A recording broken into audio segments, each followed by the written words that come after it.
Hello friends, welcome to my channel जीत का fever.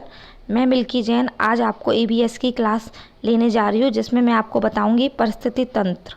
परिस्थिति तंत्र क्या होता है, इसके कितने घटक होते हैं, कितने भागों में डिवाइडेड है। ये हमारे और सारी परीक्षाओं में पूछा जाता है, चाहे वो सीटेट हो, चाहे यूपीटेट हो, चाहे पीसीएस हो, चाहे रेलवे हो। ये हमारे टॉपिक से हमारे 2 या 3 नंबर ज़रूर आते हैं, इसलिए इस वीडियो को आप एंड तक देखिए। इसमें एंड में इंपॉर्टेंट क्वेश्चंस जो लास्ट ईयर या मतलब रिपीट कहीं ना कहीं पेपरों में रिपीट हुए हैं, सो प्लीज़ इस वीडियो को एंड तक देखिए। आपको मेरे चैनल पसंद आ रहा है, मेरा पढ़ाने का तरीका पसंद आ रहा है, तो प्लीज़ मेरे चैनल्स को सब्सक्राइब कीजिए, लाइक कीजिए, अपने दोस्तों में शेयर कीजिए। अब हम पढ़ते हैं, अब हम आगे बढ़ते हैं। परिस्थिति तंत्र क्या होता है हमारा पारिस्थितिक तंत्र। सबसे पहले हम देखेंगे इकोलॉजी। इकोलॉजी को क्या कहते हैं? पारिस्थितिक। अब हम इसकी डेफिनेशन देखते हैं। पृथ्वी पर रहने वाले जीव व वातावरण के मध्य परस्पर संबंध को हम इकोलॉजी कहते हैं। इकोलॉजी किसको कहते हैं? पृथ्वी पर रहने वाले जीव व वातावरण के अंतर संबंध को हम क्या कहते हैं? इकोलॉजी। इकोलॉजी क्या होता है? पारिस्थितिक। क्या होता है? पारिस्थितिक। इकोलॉजी इंग्लिश नेम है, हिंदी पारिस्थितिक कहते हैं। अब हम नोट देखेंगे। अर्नेस्ट हैकल ने सर्वप्रथम 1869 में इकोलॉजी शब्द का प्रयोग किया। इकोलॉजी शब्द का क्वेश्चन पूछा जाता है कि इकोलॉजी शब्द का प्रयोग किसने किया? हमारा किसने किया? अर्नेस्ट हैकल। किसने किया? अर्नेस्ट हैकल ने। और हमेशा ये कन्फ्यूज़न होती है इकोसिस्टम और इकोलॉजी में कि इकोसिस्टम किसने दिया और इकोलॉजी किसने दी। तो आप ध्यान से देखिए, इकोलॉजी दी थी हमारी अर्नेस्ट हैकल ने और इकोसिस्टम दिया था एक से टंक्सनली में। किसने? इकोलॉजी किसने दी थी? अर्नेस्ट हैकले ने। और इकोसिस्टम मतलब परिस्थिति तंत्र किसने दिया था? एजी टंक्सनले ने दिया था। अभी हम इकोसिस्टम देंगे, एजी टंक्सनले ने दिया था। परिस्थिति तंत्र होता क्या? हम जानते हैं परिस्थिति तंत्र क्या होता है। अब हम देखते हैं 1935 में टंक्सले ने बताया कि परिस्थिति तंत्र वह तंत्र है जिसमें जैविक व अजैविक घटकों में अंतर संबंध होता है। क्या बताया उन्होंने? 1935 में उन्होंने बताया कि ये ऐसा तंत्र है जहाँ जैविक व अजैविक घटकों में अंतर संबंध होता है। किसमें अंतर संबंध होता है? हमारा जैविक व अजैविक घटकों में। उसे हम क्या कहते हैं? परिस्थिति तंत्र, इकोसिस्टम। जहाँ जैविक और अजैविक घटकों में अंतर संबंध होता है उसे हम कहते हैं इकोसिस्टम। अब हमारा ये क्वेश्चन इम्पोर्टेंट है, इसमें पूछ रहा है वो उष्णकटिबंधीय परिस्थिति तंत्र सर्वाधिक उष्णकटिबंधीय परिस्थिति सर्वाधिक उत्पादक पारितंत्र माना जाता है। अगर क्वेश्चन पूछा जाता है हमारा सर्वाधिक उत्पादक पारितंत्र किसे माने जाते हैं, किधर होता है? उष्णकटिबंधीय परितंत्र को हम सर्वाधिक उत्पादक परितंत्र कहते हैं। किसको कहते हैं? उष्णकटिबंधीय परिस्थिति तंत्र को। अब हम देखते हैं पारिस्थितिक तंत्र के घटक। पारिस्थितिक तंत्र के घटक कितने होते हैं? 2। अगर क्वेश्चन पूछा जाता है पारिस्थितिक तंत्र के घटक कितने होते हैं? 2। पहला जैविक, दूसरा अजैविक। अब हम टेबल के थ्रू देखते हैं इसको। पारिस्थितिक तंत्र कितने डिवाइड में? जैविक, अजैविक। जैविक में कितने? उत्पादक, उपभोक्ता, अवघट्टकर्ता। अब हम इसको टेबल के थ्रू देखेंगे कि है क्या हमारा परिस्थिति तंत्र के घटक। एक जैविक घटक, अजैविक घटक। जैविक घटक कितने पार्टों में डिवाइड है? 3 पार्टों में, उत्पादक, उपभोक्ता, अवघटक। हमारा उपभोक्ता भी 3 पार्ट में डिवाइड है, प्राथमिक उपभोक्ता, द्वितीय उपभोक्ता, तृतीय उपभोक्ता। अब हमारा अजैविक घटक कितने में डिवाइडेड है? अकार्बनिक, कार्बनिक और वायु के तत्व, जल व वायु के तत्व। अब हमारे कौन सा है? जैविक कितने में डिवाइडेड है? हमारा कार्बनिक पदार्थ, अकार्बनिक पदार्थ, जल व वायु के तत्व। और जैविक भी हमारे 3 में ही डिवाइड है। और पर उपभोक्ता के 3 पार्ट हो गए हमारे, प्राथमिक उपभोक्ता, द्वितीय उपभोक्ता, तृतीय उपभोक्ता। अब इनके बारे में हम डिटेल पढ़ेंगे कि हमारा उत्पादकता, उपभोक्ता, अपघटक क्या होते हैं या जैविक घटक क्या होते हैं, प्राथमिक उपभोक्ता, द्वितीय उपभोक्ता, तृतीय उपभोक्ता क्या होते हैं। अब हम पढ़ते हैं इनके बारे में। अब हमारा ये जैविक, इस घटक के अंग उत्पादक, उपभोक्ता और अपघटक। उत्पादक क्या होते हैं हमारे? पादप जगत अर्थात पौधों को पारिस्थितिक तंत्र का उत्पादक कहा जाता है। किसको कहा जाता है उत्पादक? पादप जगत मतलब पौधों को हमारा क्या कहा जाता है? हमारा उत्पादक। हमें पौधे ही हमारी स्टार्टिंग होती है किसी भी पारिस्थितिक तंत्र को। और पौधे अपना भोजन किससे बनाते हैं? पौधे प्रकाश संश्लेषण द्वारा भोजन का निर्माण करते हैं। किसके द्वारा पौधे निर्माण करते हैं? अपना प्रकाश संश्लेषण। ये भी क्वेश्चन पूछा जाता है कि पौधे अपना स्वयं भोजन अपने आप निर्माण करते हैं, वो किस प्रोसेस के द्वारा करते हैं या किस विधि द्वारा करते हैं? तो वो विधि का क्या नाम है? प्रकाश संश्लेषण। इसका इंग्लिश नाम है फोटोसिंथेसिस।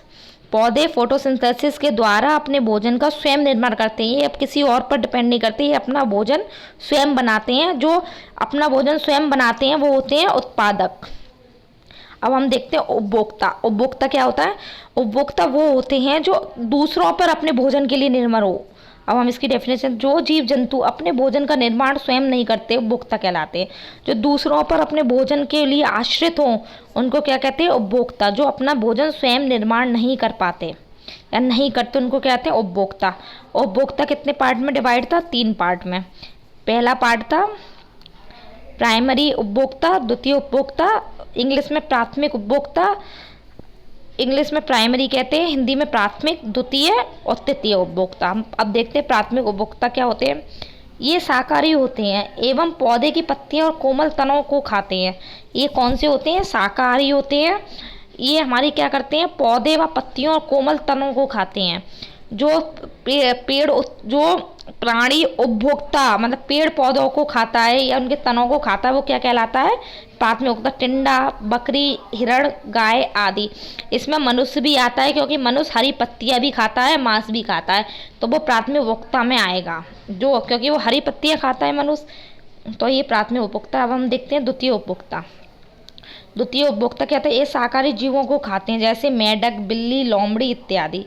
द्वितीय उपभोक्ता क्या कहते हैं?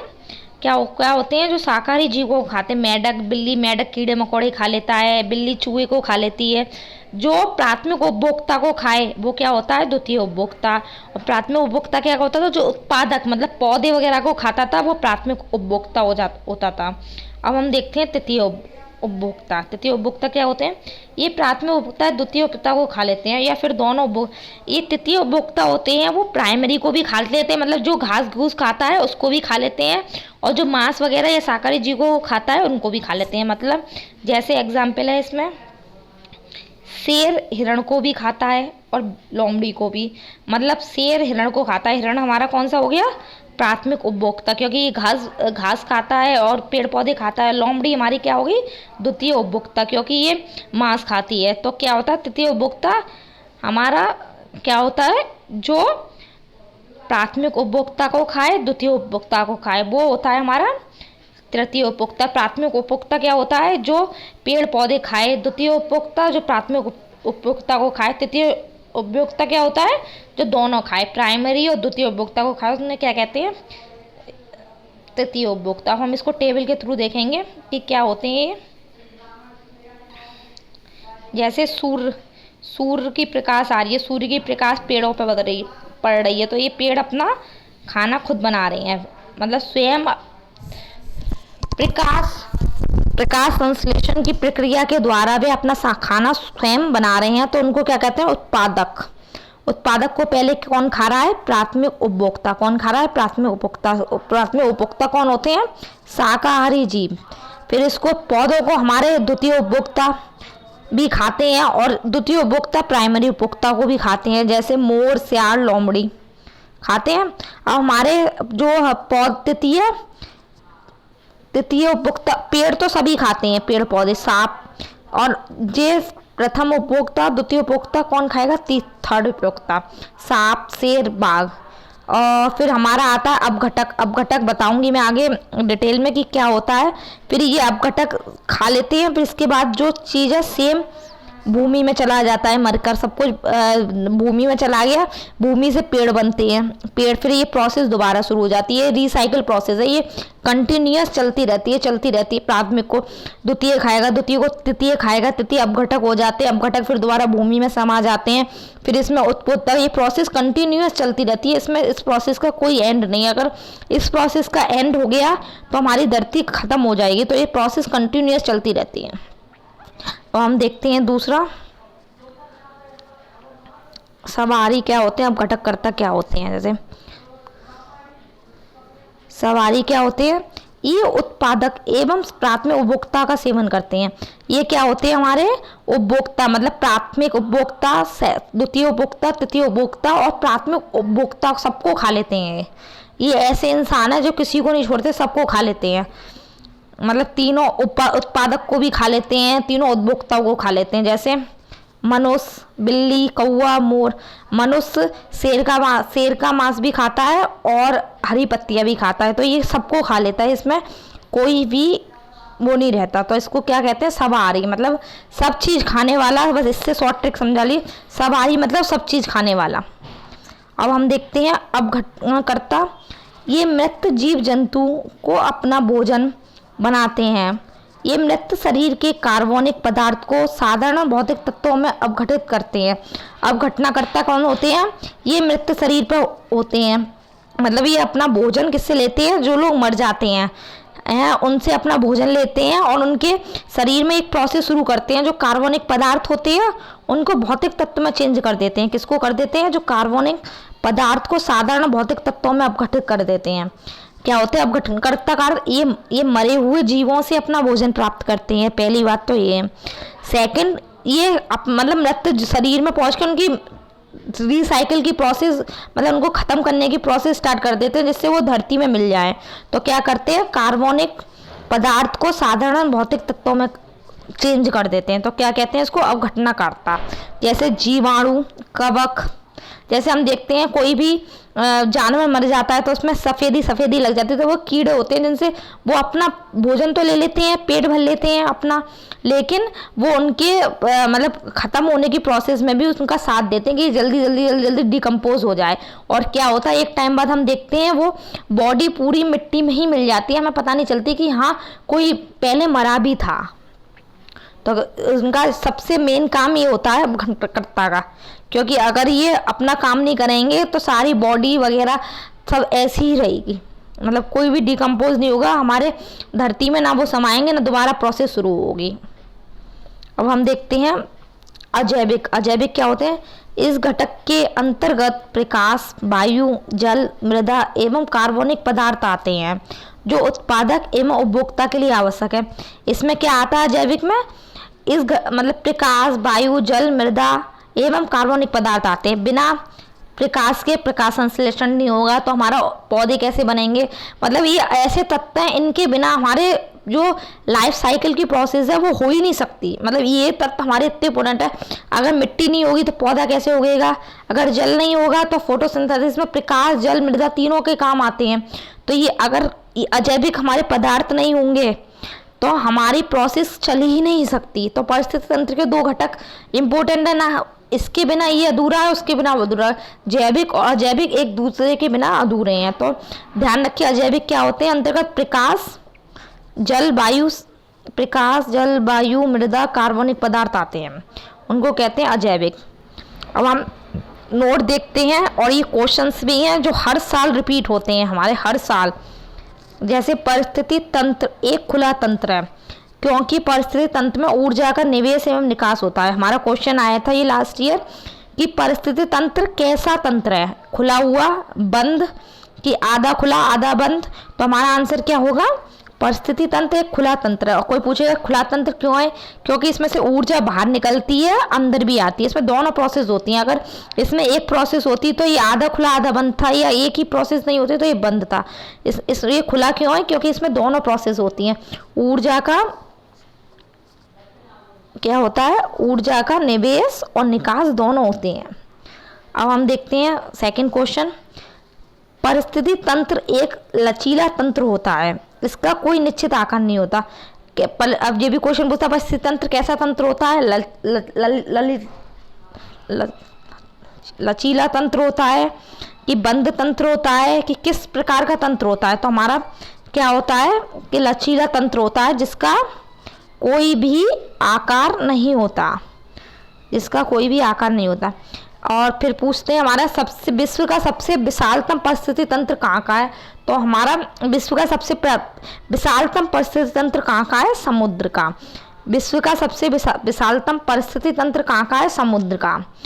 ये क्वेश्चंस पूछे जाते हैं, इसलिए आप अच्छे से करिए क्वेश्चंस। फोर्थ हमारा है परिस्थिति तंत्र में उच्चतम पोषण स्तर पर सवारी कहते हैं। सवारी मतलब सबसे ऊपर टॉप पर हमारे सवारी होते हैं, क्योंकि वो सब खा लेते हैं। सवारी मतलब सब कुछ खा लेते, कुछ नहीं छोड़ते। अब हम देखते हैं और क्वेश्चंस हमारा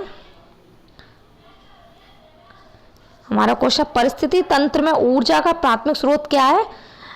हमारा परिस्थिति, मैंने आपको डायग्राम दिखाया था, सूरज से रोशनी आ रही है, प्रकाश आ रहा है, तो हमारा क्या हुआ, परिस्थिति तंत्र की ऊर्जा का प्राथमिक स्रोत क्या है?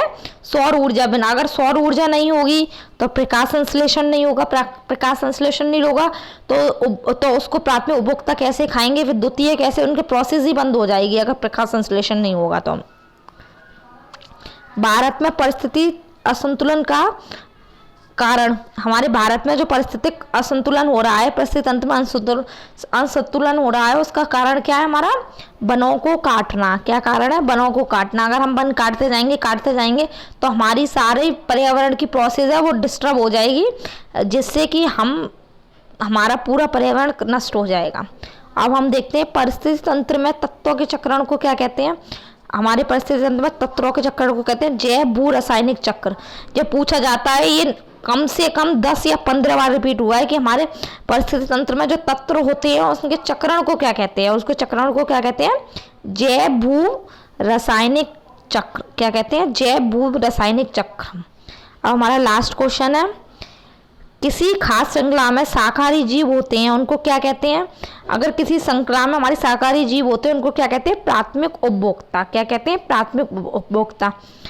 Thank you so much. आपको अगर मेरी वीडियो पसंद आई हो, मेरे नोट्स पसंद आए हो, ये मैंने खुद तैयार किए हैं नोट्स, एक नोट्स आपको समझाने के लिए, तो मेरी वीडियो को लाइक कीजिए, सब्सक्राइब कीजिए और प्लीज़ अपने दोस्तों में शेयर कीजिए। हमें आपके मोटिवेशनल सपोर्ट की बहुत ज़रूरत है।